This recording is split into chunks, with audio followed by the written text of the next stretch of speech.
Rincian kontrak De Bruyne di Napoli. Modric dirumorkan ke Inter Miami. Gagal dapatkan Rich, Munchen incar Bruno Fernandes. City bersedia tukar Bellingham dengan Rodri. Sunderland raih promosi ke Premier League.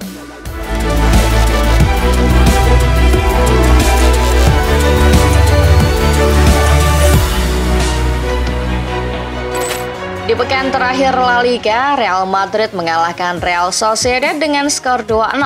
Dua gol tersebut diborong oleh Kylian Mbappe pada menit 38 dan 83. Kemenangan ini memastikan Madrid menempati posisi kedua klasemen akhir dan Sociedad terdampar di urutan 11. Di pertandingan lain, ada Espanyol yang menang 2-0 dari Las Palmas. Dua gol Espanyol tercipta di babak kedua oleh Javier Puado dan Pere Milla. Kekalahan ini resmi membuat Las Palmas degradasi ke kasta kedua musim depan. Sedangkan Espanyol selamat dari degradasi dan naik ke urutan ke-14 klasemen La Liga. Bergeser ke Italia, ada AC Milan yang menang 2-0 atas AC Monza. Gol Milan dicetak oleh Matteo Gabbia dan Joao Felix. Kemenangan ini membuat Milan naik ke urutan 7 klasemen sementara. Tapi tidak mengubah nasib mereka. Milan tetap gagal tampil di kompetisi Eropa manapun musim depan. Sementara itu Bolonya kalah 1-3 dari Genoa. Gol Genoa lahir dari aksi Vitor Oliveira dan pres Lorenzo Venturino. Sedangkan Bolonya hanya mampu membalas sekali melalui Riccardo Orsolini. Masih dari Serie A. Ada Napoli yang kabarnya sudah mengajukan proposal resmi kepada gelandang Manchester City, Kevin De Bruyne. Dilansir Football Italia, De Bruyne sangat terbuka dengan kesempatan ini. Dirinya dikabarkan lebih memilih Napoli ketimbang Chicago Fire. Rincian kontrak yang ditawarkan Napoli pun bocor. Menurut laporan, kontrak tersebut berdurasi 3 tahun, serta jumlah gaji yang bertahap. Musim pertama, KDB akan digaji 6 juta euro per tahun. Namun di tahun ketiga akan turun menjadi 5 juta euro. Ini merupakan pemotongan yang signifikan dari gaji yang ia nikmati di Manchester City. Saat laga melawan AC Monza, sejumlah fans AC Milan melemparkan beberapa protes di stadion. Dilansir Football Italia, fans Milan membentuk tifo dengan bertuliskan Go Home. Aksi ini didedikasikan untuk pemilik klub. Mereka ingin pemilik klub beserta jajaran direksinya untuk mundur setelah performa Milan yang acak-acakan musim ini. Dalam serangkaian protes itu, fans juga menuntut klub untuk mengembalikan Paolo Maldini ke posisi strategis di belakang layar. Dari Italia, kita bergeser ke Spanyol untuk mengabarkan laga perpisahan Carlo Ancelotti, Luka Modric, dan Lucas Vazquez di Santiago Bernabeu. Pertandingan ini cukup emosional karena di akhir laga fans mengucap salam perpisahan pada 3 sosok yang telah berjasa di balik kejayaan tim dalam beberapa tahun terakhir. Dilansir Football Espana, saat Modric diganti, pemain kedua kubu berbaris memberikan penghormatan kepada Modric. Mantan pemain Madrid yang juga sahabat Modric, Toni Kroos, kemudian muncul di tepi lapangan untuk memberikan pelukan ke Modric.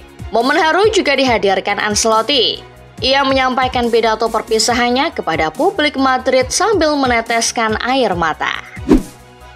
Luka Modric telah mengonfirmasi bahwa ia masih akan terlibat dalam upaya Real Madrid untuk menjuarai Piala Dunia Antar Klub 2025 Juni nanti. Itu akan jadi last dance Modric bersama El Real. Dilansir Football Espana, turnamen itu artinya akan menunda pengambilan keputusan oleh Modric.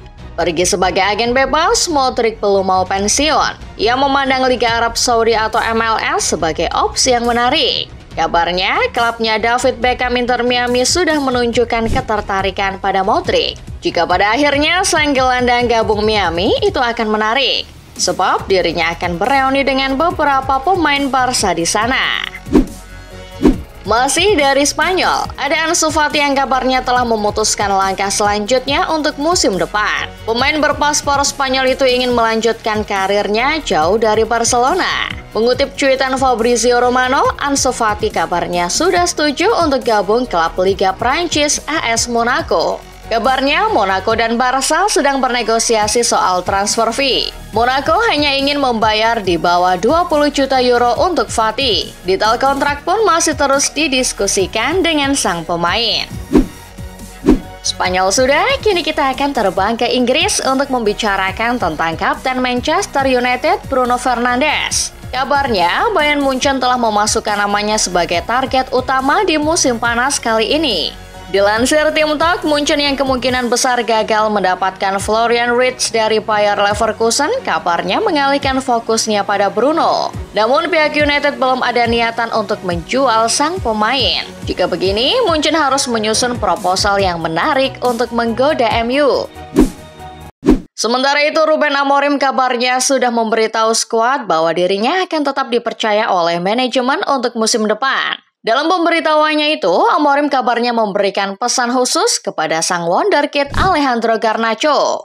Dilansir Daily Mail, Amorim sudah kehabisan sabar dengan sikap arogan sang pemain. Manajer asal Portugal itu kabarnya sudah mempersilahkan Garna untuk hengkang. Garna sudah diminta untuk mencari klub baru di musim panas ini. Beberapa klub kabarnya sudah mengantri untuk mendapatkan tanda tangannya. Masih dari Manchester, ada Manchester City yang kabarnya bersedia melepas Rodri ke Real Madrid dengan syarat khusus. Dilansir tim Talk, pemilik City telah menegaskan bahwa mereka tidak akan menjual gelandang internasional Spanyol tersebut, tetapi mereka telah membuat pengecualian. City akan senang hati memberikan pemain terbaiknya itu ke Madrid jika tim Spanyol itu memasukkan nama Jude Bellingham ke dalam kesepakatan. Pep memang sudah lama menginginkan Jude, dan dipahami ini adalah salah satu caranya. Namun pihak Madrid belum tertarik dengan sistem kesepakatan ini.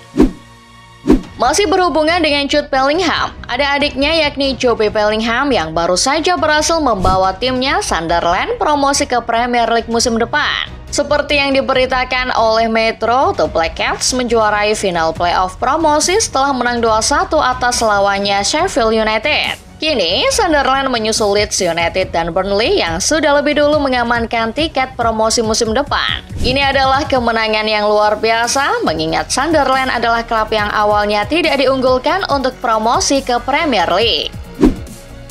Mampir ke Prancis sebentar, ada PSG yang baru saja menyegel gelar juara Piala Prancis 2024-2025. Kepastian itu didapat setelah skuad asuhan Luis Enrique menang 3-0 atas Stade de Reims di partai final. Namun menurut Football Italia, kemenangan ini justru jadi pertanda buruk bagi PSG yang akan menghadapi Inter Milan di final UCL minggu depan. Sebab bintang mereka yakni Visa Kvaratskhelia justru tak terlihat di skuad PSG semalam. Ini memunculkan spekulasi apakah sang pemain mengalami cedera. Sebab awalnya Farah masuk skuad, lalu tiba-tiba digantikan oleh Desire Doué. Namun, belum ada konfirmasi lebih lanjut soal ini. Beralih ke sepak bola Asia, ada rumor yang mengatakan kalau Cristiano Ronaldo akan bergabung dengan tim yang tampil di Piala Dunia antar klub musim ini. Dilansir Tribal Football, Ronaldo dikaitkan dengan klub Maroko Wydad Casablanca yang mewakili benua Afrika di kompetisi tersebut. Itu sudah dikonfirmasi oleh gelandang Maroko Nordin Amrabat. Ia mengonfirmasi bahwa Presiden Wydad sangat ambisius untuk membujuk Ronaldo agar mau membela timnya di Piala Dunia. Rumor ini juga dipertegas oleh Presiden FIFA Gianni Infantino yang mengiyakan kalau Ronaldo sedang nego dengan salah satu klub peserta Piala Dunia antar klub di live iShowSpeed beberapa hari lalu.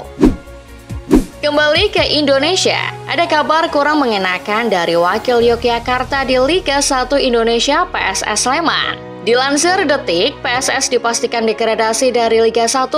Padahal performa mereka cukup menanjak dalam 4 laga terakhir. Mereka berhasil merebut 4 kemenangan beruntun di 4 laga terakhir.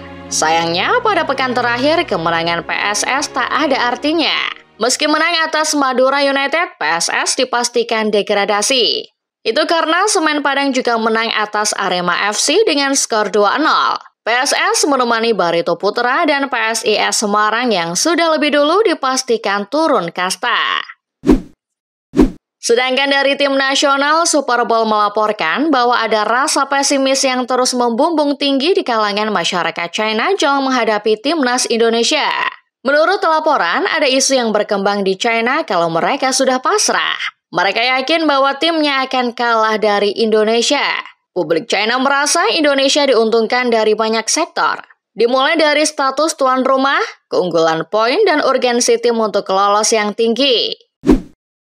Setelah Manchester City dan Bayern Munchen mundur dalam perekrutan Florian Wirtz, Liverpool kini jadi yang terdepan mendapatkannya. Bahkan tim Merseyside memecahkan rekor transfer Premier League untuk Wirtz. Melansir dari The Sun, Liverpool rela merogoh kocek hingga 126 juta pounds demi merebut pemain 22 tahun. Wirtz dikabarkan telah memberitahu Munchen bahwa ia akan memilih bergabung ke Anfield.